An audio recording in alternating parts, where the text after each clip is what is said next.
Bago tayo magpatuloy sa video ko ngayon ay shoutout muna sa ating dalawang kababayan na si Rickson Nocelio at si Ray Donor. Maraming salamat sa suporta mga kabayan. Magkakadikit na mga company na nasunog dito sa South Korea sa Incheon.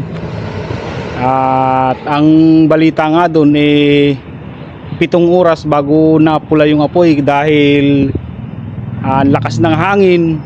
At dito talaga sa South Korea may mga pabrika din talaga na kalimitang nasusunog. Bago pa nangyari yung sunog na yun sa Incheon, may nangyaring sunog na rin. Siguro mga 3 months na yung nakakaraan. At nasunog nga ay yung isang company ng battery, ng lithium battery. At ang matindi doon 22 yung namatay, pero karamihan doon sa mga namatay na 22 na yun na nagtatrabaho doon sa lithium battery karamihan doon mga Chinese. Parang 19 Chinese yung namatay doon at parang 2 Korean at 3 Korean yata.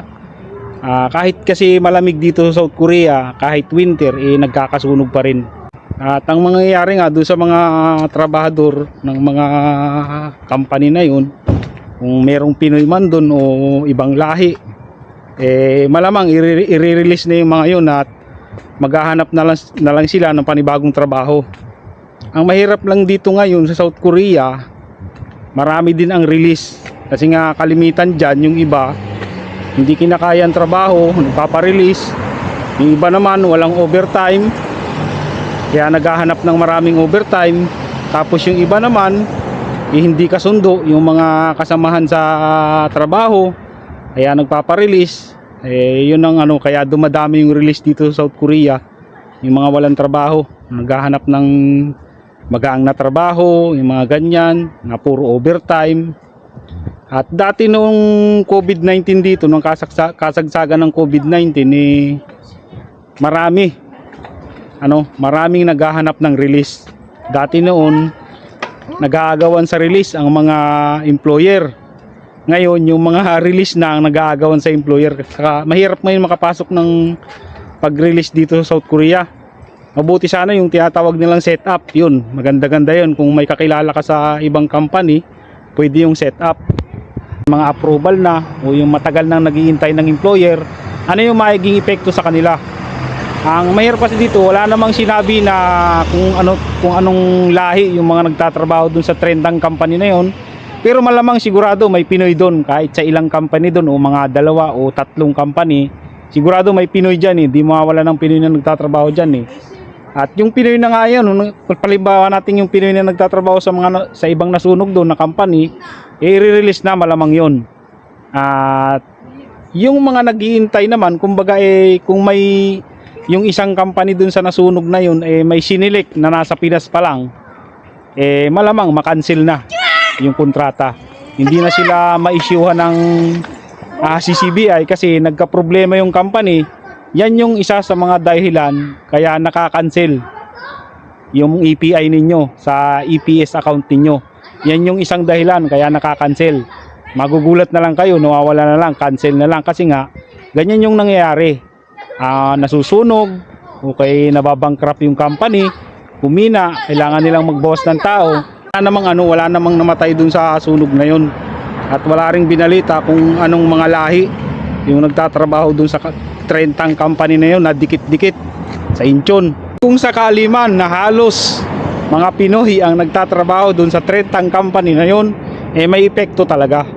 May epekto talaga yun kasi siyempre yung isang company, pag puro Pinoy ang trabador, siyempre puro Pinoy din yung kukuhanin nila na EPS worker galing sa Pilipinas.